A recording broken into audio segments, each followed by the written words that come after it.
In a moment, you'll hear from law enforcement officials who will share with you what they can as up-to-minute update on the situation here in Minnesota. You're going to be joined by Commissioner Bob Jacobson, BCA Superintendent Drew Evans, State Patrol Colonel Christina Bogoyevich, Champlain Park Police Chief Snyder, and Brooklyn Park Police Chief Mark Bruley, as well as the Mayor of Brooklyn Park. We're here today because an unspeakable tragedy has unfolded in Minnesota. My good friend and colleague, Speaker Melissa Hortman, and her husband Mark were shot and killed early this morning in what appears to be a politically motivated assassination. Our state lost a great leader, and I lost a dearest of friends. Speaker Hortman was someone who served the people of Minnesota with grace, compassion, humor, and a sense of service. She was a formidable public servant, a fixture and a giant in Minnesota.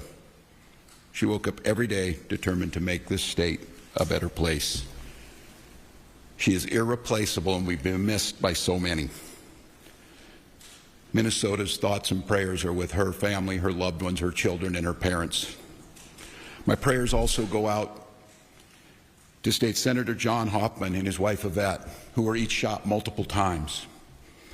The Hoffmans are out of surgery at this time and receiving care, and we are cautiously optimistic they will survive this assassination attempt. This was an act of targeted political violence.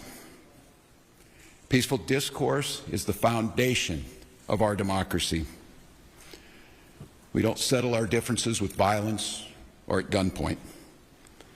In the state of Minnesota, and as recently as last week, in the most closely divided state legislature in the country, we sat down, we worked things out, we debated, we shook hands and compromised, and we served the state of Minnesota together. We proved that it's possible, even in these politically charged times, to find compromise and adhere to the principles of democracy and civil discourse. We must all, Minnesota and across the country, stand against all forms of political violence. At this precipice moment we're on, this tragic act here in Minnesota should serve as a reminder to all of us. The democracy and the debates in the halls of Congress, in state houses, in school boards, is a way to settle our differences peacefully and move society to a better place. We're collaborating with all local, state, and federal agencies on a full investigation.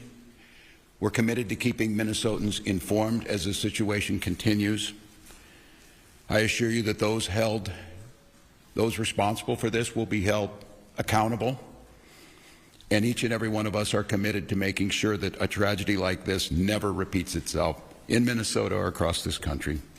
I'd now like to turn it over to my public safety team to fill you in on the specifics of this ongoing investigation.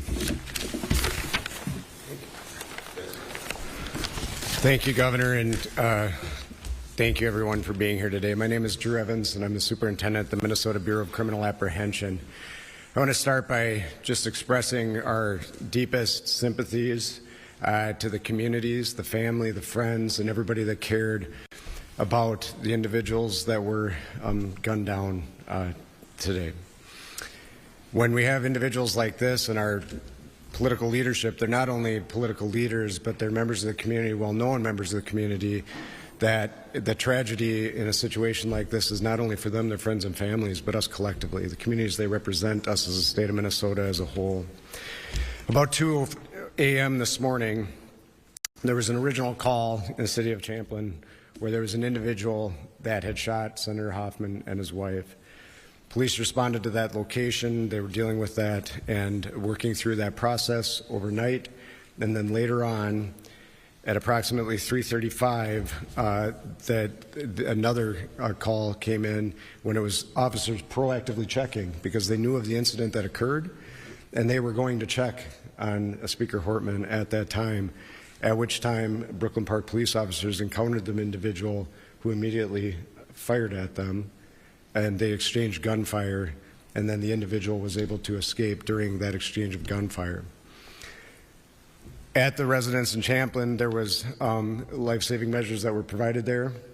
Both individuals were transported, as was previously noted, and they both received surgeries for their injuries at the hospital. And their conditions are at this time, both those individuals, Senator Hoffman and his wife, are both alive at this time, but they suffered gunshot wounds and are obviously in a difficult situation. But we're cautiously optimistic that they will continue to improve. At this time, it is a very active scene still, as you've seen. The Brooklyn Park Police Department, along with other members, the Hennepin County Sheriff's Office, State Patrol, FBI, BC, and many others are actively engaged in a manhunt for the individual that we believe is responsible for this. And so we'll be sharing the identity with those individuals as this progresses, but I'm going to caution you, I know there's going to be a ton of interest in this.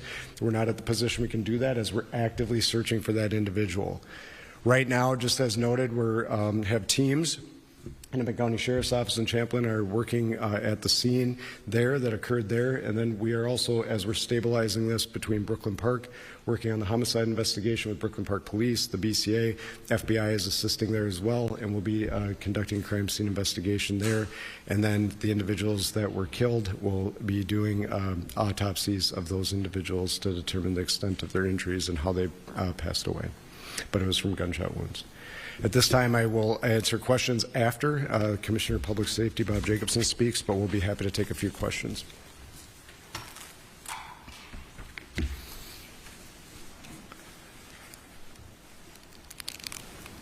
Thank you, Superintendent Evans. My name is Bob Jacobson. It's my honor to serve as the Commissioner of Public Safety for the state of Minnesota. This is a dark day today for Minnesota and for democracy. But we will not allow fear or violence to define who we are or how we move forward. We will stand together and we will stand strong. Our hearts, of course, go out to the victims, their families, their colleagues at the Capitol, and to the communities that they serve with dedication and with integrity. These are public servants, leaders who committed their lives to improving the lives of others, and they were targeted in a violent and cowardly way. The suspect exploited the trust of our uniforms, that our uniforms are meant to represent. That betrayal is deeply disturbing to those of us who wear the badge with honor and responsibility. We want to reassure the public that there is increased security in place for elected officials and others who may be at risk. If you see anything suspicious, especially involving individuals impersonating law enforcement, please report it immediately by calling 911 or your local police department. With that, I'll step back and we will be available for any questions. Thank you.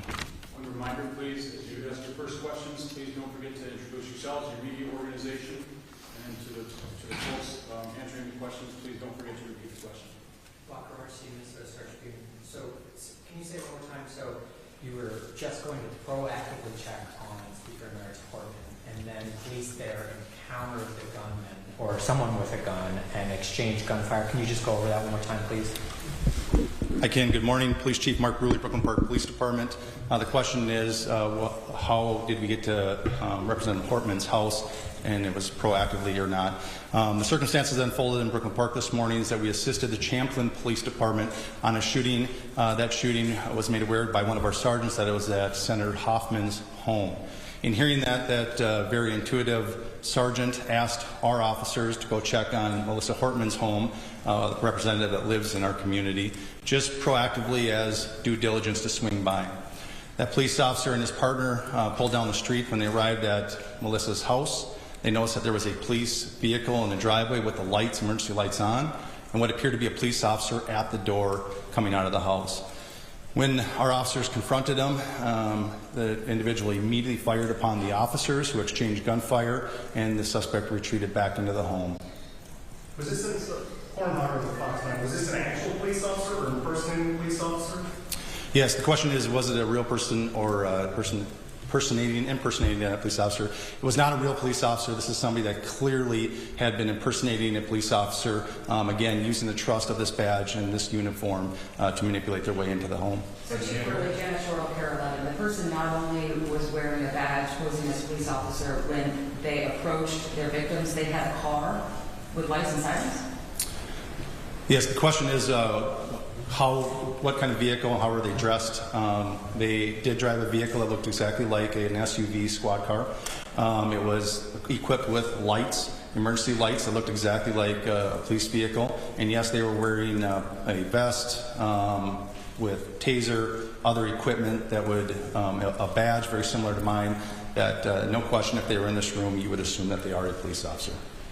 Chief Burley, Adam Duxter with WCCO News. Can you describe the moments after that played out? You said the person went into the home, and then can you help us understand the next 10, 15 minutes of how we got to the point we're at now?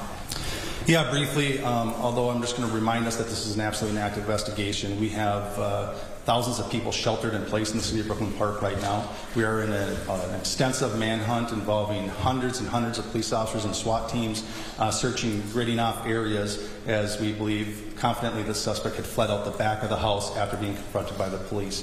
Very briefly, after the officers had exchanged gunfire and the suspect retreated into Melissa's home, they immediately went up to the threshold and looked in and seen a male that was down, clearly had been struck by gunfire. They made limited penetration, grabbed a hold of the male and drug him out to safety to attempt first aid. However, he was pronounced dead shortly after that. At that point, the officers surrounded the house, got additional resources and SWAT resources, and then ultimately went in with a drone identifying a female in the home.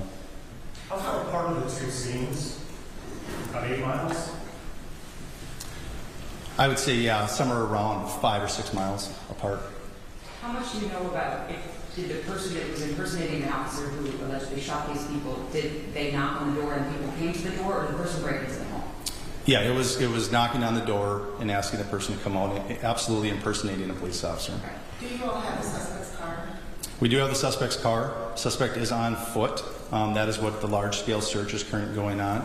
I just remind residents of Brooklyn Park, I know it's been a long time, but those that are in the grid that we gave the alert out to continue to shelter in place. We're also reminding them that if somebody comes to the door and they knock on the door and claiming to be a police officer, please do a couple things. One, call 911 and confirm that the officer belongs there. If they are a police officer, dispatch will be able to confirm that that person is a police officer. Also, we've informed all our officers in Brooklyn Park that they are not to approach anybody by themselves. They're to approach in pairs, meaning 2 officers. So if there's only 1 officer outside the door, do not answer the door and call 911. If it's a Brooklyn Park police officer or any of our partners that are assisting, they will come in pairs of 2 or more.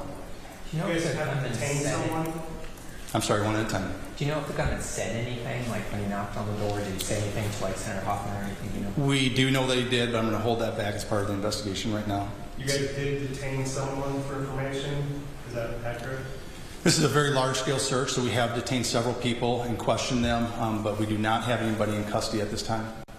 I know you may not want to identify that person publicly, but have you privately identified the suspect? We have people of interest that we are looking for.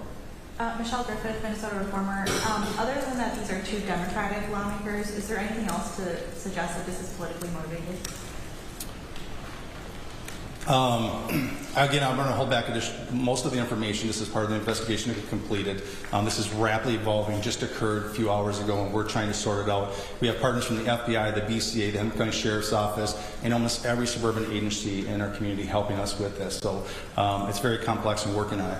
What I will tell you, when we did a search of the vehicle, there wasn't a manifesto that identified many lawmakers and other officials.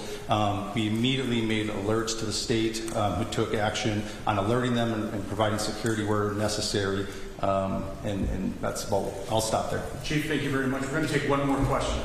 Sure, with the BCA, can I ask just, you use the word targeted, and that's kind of along the lines of Michelle's question in terms of politics, Democratic, politics. These are both Democratic lawmakers. You said the word targeted. So targeted because they're politicians, or targeted because they're Democratic politicians? So the question is were they targeted, and when I use the term, why am I using the term? As Chief Bruley noted, there was a list of individuals, and the individuals that were targeted in this situation were on that list. And so when we're looking at that, as Chief really said, it's far too early in the investigation to be able to provide information, but I do think we'll be in a position where we'll be able to develop the motivation behind these attacks, and we'll be able to provide more information as this unfolds. And so that's part of the reason we're using it, is I think there's some preliminary information that is telling us kind of where this is headed, but we need a lot more work done by all the teams that are here working on that to be able to provide that with you with a degree of accuracy. Are you able to say how many individuals were on that list? Thank you. There's a rally at the Capitol today. Can you guys, is that still Yep, any hold on. advice about Colonel, that? you want to talk about the rally at the Capitol? Thank you. Yep. Good morning, Colonel Bogojevich with the State Patrol. We are aware of the demonstrations across Minnesota, including the Capitol and across the nation. We will work with our state partners and our local partners to provide security and safety for those that attend. Christy, Mountain Pioneer Press, can you confirm that you will have a sniper station at the Capitol today? The question was, will we have a sniper at the Capitol? We don't discuss our security plans on the Capitol grounds. Colonel, thank you. Thank you very much, everybody, for being here. We will, I think you do have, and if you haven't, let me know, but we do have a place where you can send inquiries for your interview requests, information requests. We have our State Emergency Operations Center set up. If you need information on how to make those requests and make sure that we see them, let me know. I don't know if it was that. I missed it. Maybe I'll send it to the governor's. Yeah, I'll check on that for you and get back to you. Anybody else have any other follow-ups that I can try and get? Yeah, but people on the list are still speaking. One more time? People on the list are still speaking. Okay, I'll check. You know, I'm going to leave that to whatever they talk about here.